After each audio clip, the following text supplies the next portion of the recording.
Bienvenidos, damas y caballeros, to the Spanish Language Lab. In this video, we're going to read a short story about the French Revolution. Viva la Revolución. This is a case study in understanding the use of the subjunctive mood. We'll see 6 different verb conjugations in the subjunctive mood, highlighted in bold as we read through the story. So first, we'll read through the story, we'll circle back to the top, and then we'll go through each subjunctive verb conjugation one by one to understand why that verb was conjugated in the subjunctive form, the French Revolution. The name of our short story is called Sueños y Temores de la Revolución Francesa. I like saying revolution in Spanish, it just feels right. En 1789, el pueblo francés vivía en condiciones tan duras que muchos exigían un cambio. La revolución comenzó cuando se convocaron los estados generales y pronto se transformó en un movimiento que buscaba libertad, igualdad y fraternidad. Un campesino de París llamado Etienne asistió las primeras reuniones. Allí él y sus compañeros pedían que el rey escuche sus quejas.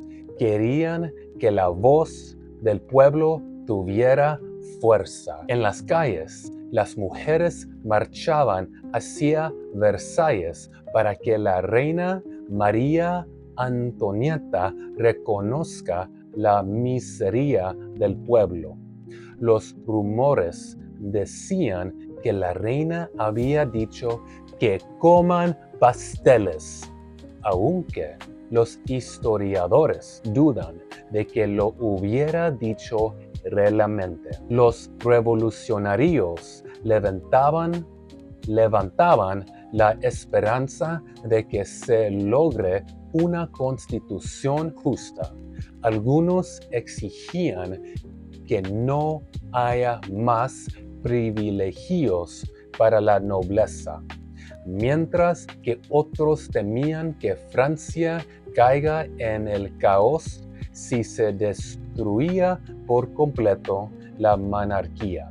A pesar de la violencia, muchos soñaban con un futuro en el que los derechos humanos sean respetados en todo el país. Now what we're going to do is circle back and understand the 6 different use cases of the subjunctive mood. So if we jump down to the second paragraph here, the second sentence in the second paragraph, I'll highlight it right here. So we're talking about I think a man named Etienne.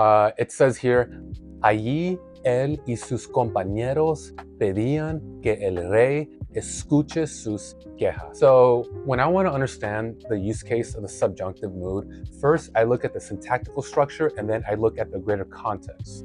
So first, the syntactical structure. This is a very basic syntactical structure, which is nice for our first verb. What you're going to see here is the first subject, which is Etienne, él, Etienne y sus compañeros. So that group of people is the first subject, plus the trigger word que, plus a second subject, el rey, followed by a verb. Now syntactically, this strongly suggests the use case of the subjunctive, but not necessarily, because we could be stating a fact. If we're stating a fact, then we use indicative conjugations of verbs. So we need a bit more context. But we see here that it says that él y sus compañeros pedían. There is an ask. It's a request that the king listen to their quejas. It's not a fact that the king's going to listen to their quejas.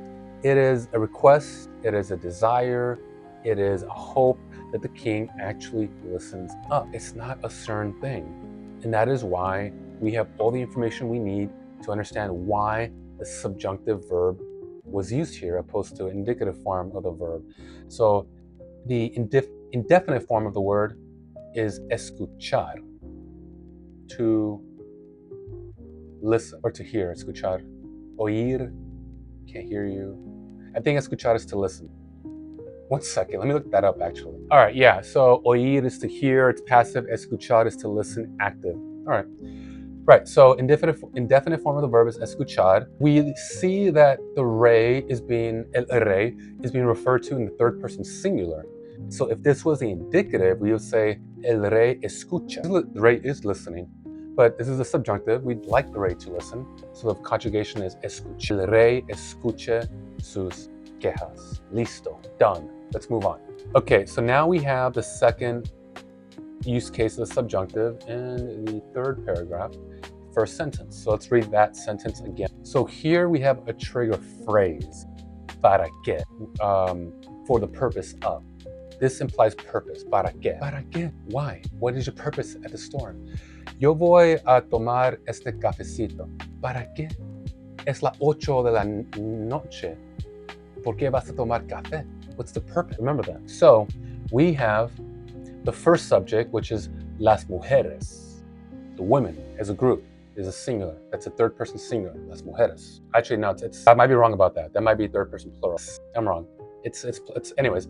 So yeah. So we have the first subject is las mujeres. Marchaban. They're doing something. To Versailles, whatever. Versailles, better in Spanish. Plus the trigger phrase, para qué. Plus the second subject, la reina, which is like a lot of boyfriends like the reina. ¿Qué es la problema?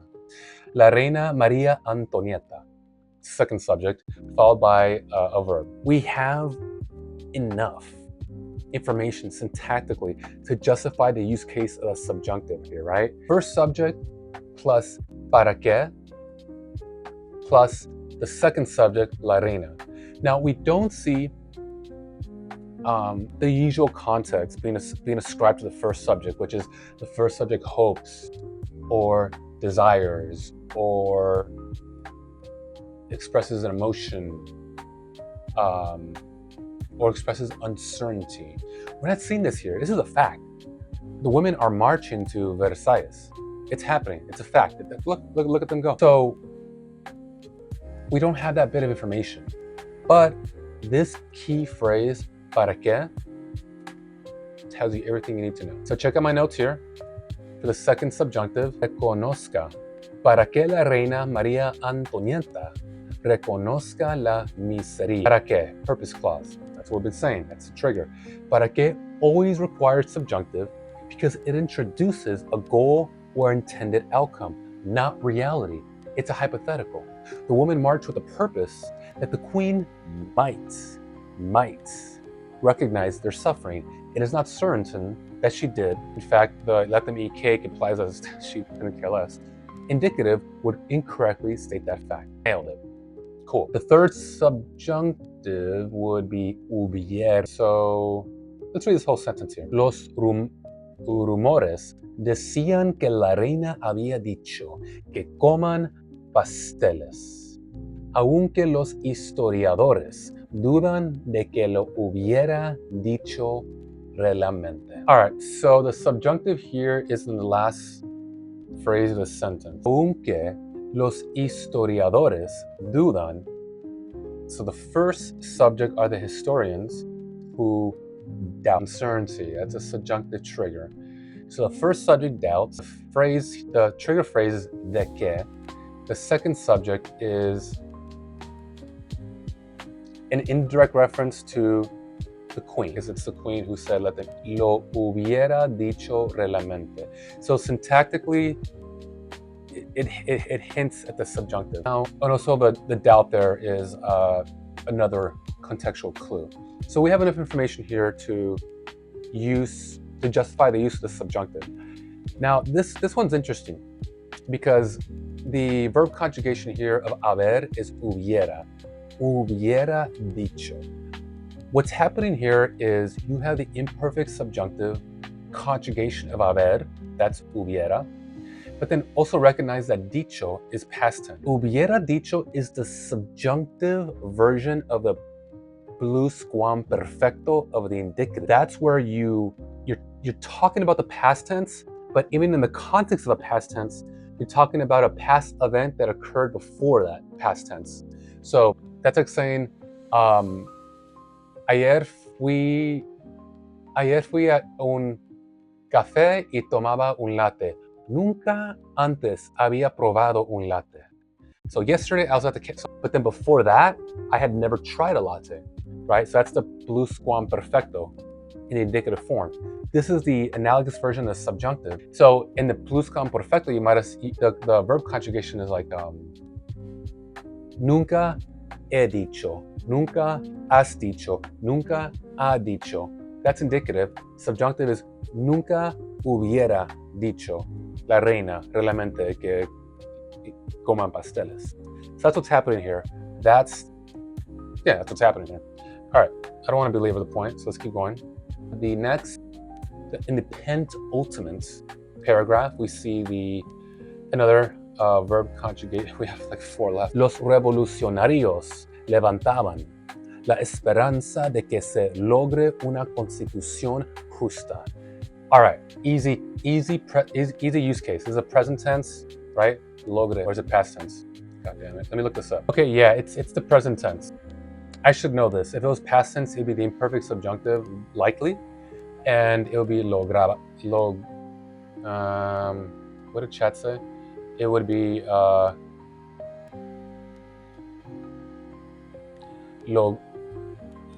logrará, right? Because that ending form, RA, that's how you conjugate the imperfect subjunctive. All right, cool. So syntactically, what's happening here, the first subject is the revolutionaries, plus the trigger word, or trigger phrase rather, de que, plus the second subject, which is the Constitution, and then we have a verb here, which we know is present tense subjunctive conjugation. So syntactically, again, this implies the use of the subjunctive, but not necessarily. We need one more piece of information. So we see that the revolutionaries have hope. La esperanza. They hope. Hope is a trigger. Boom. We got to use the subjunctive now. So, logré is the present tense subjunctive a lograr, right? Yeah, lograr, to achieve. That's it. Pretty straightforward. All right, so the next one is, well, it's a long sentence. So, all right, here's the next one. Algunos exigían que no haya más privilegios para la nobleza. Nobleza, yeah. That Z catches me off guard sometimes, but that's what it is, nobleza. All right, so I think this is also pretty straightforward. So, although this is like the perfect subjunctive, the perfect tense, and then we have a verb conjugation here into the subjunctive. No, which, it's also negation. No haya más privilegios. No haya más, I'm gonna go to my notes on this one because I don't think I'm gonna be able to explain it very well. Expressions of hope almost always call for subjunctive. We noted that. Oh no, sorry. Here we are. Yeah, this doesn't note the grammatical form. All right, you know what? I'm gonna go ahead. I'm not 100% sure on the exact grammatical form that this is taking. Let's see. Explain the grammatical form of this sentence, especially the use of the subjunctive. So is this the perfect subjunctive form?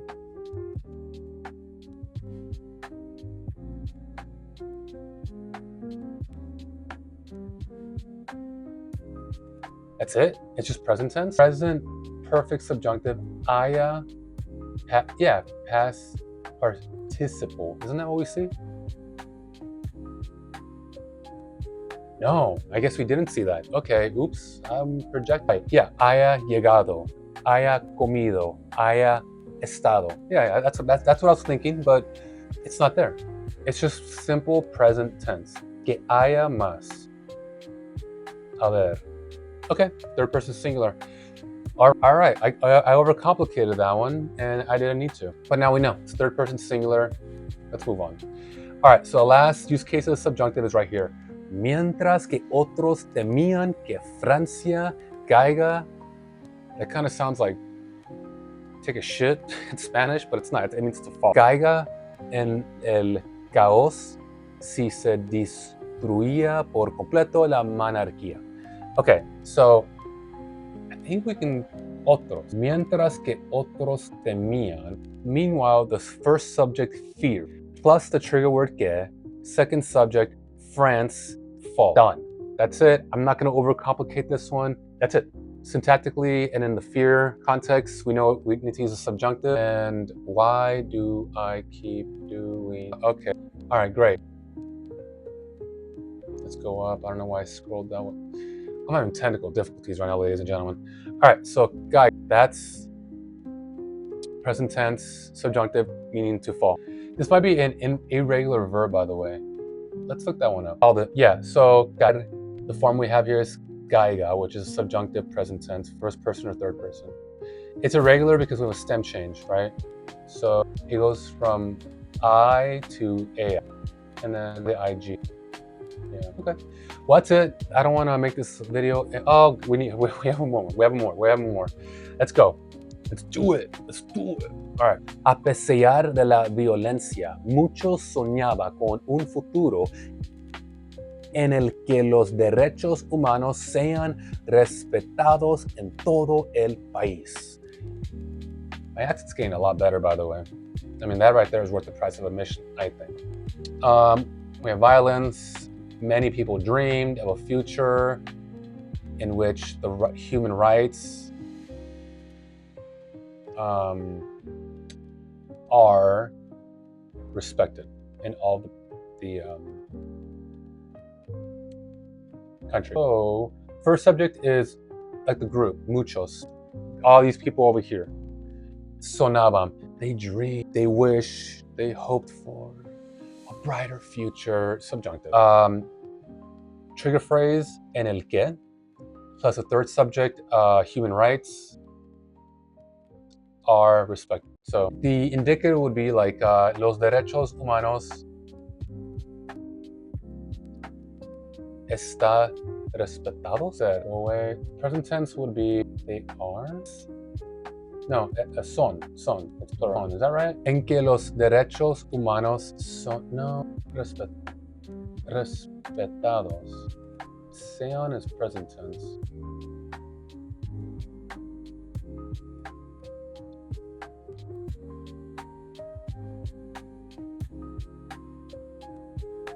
What verb conjugation is this? Present tense, ellos. Third person plural, sean. All right, well, I don't know why my brain's kind of like glitching right now with son. I guess I don't use that verb conjugation very often. I use soy, eres, es, somos. Not so much sois or son. All right, well, that's it, folks. That's it. That's the video. All right, if you made it this far, if you like what I'm doing here, I'm basically your study buddy, right? I've made it far along in my mastery of the Spanish language to be of some help, of some guidance, but clearly I'm not a master and commander of this language. I'm not a native speaker. I am currently learning this language as well, but again, I'm far along enough where I feel like I can help people out. At the very least, I can be like a really competent study buddy. So if you like this video, let me know in the comment section, like, subscribe. If you hate it, let me know in the comment section, thumbs down, leave a mean comment. All that matters is engagement to help the channel grow. If there is something you want me to cover, like how do you say dude in different parts of the world, like in Spain, Mexico, and Argentina, tío, güey, che, that type of thing, I can do that as well. If you want to see more grammar lessons, you want to see topical lessons on the French Revolution or the Spanish conquest of the Aztecs or political stuff, whatever you want to see, let me know in the comment section and I'll make it worth your while. Till then, ciao.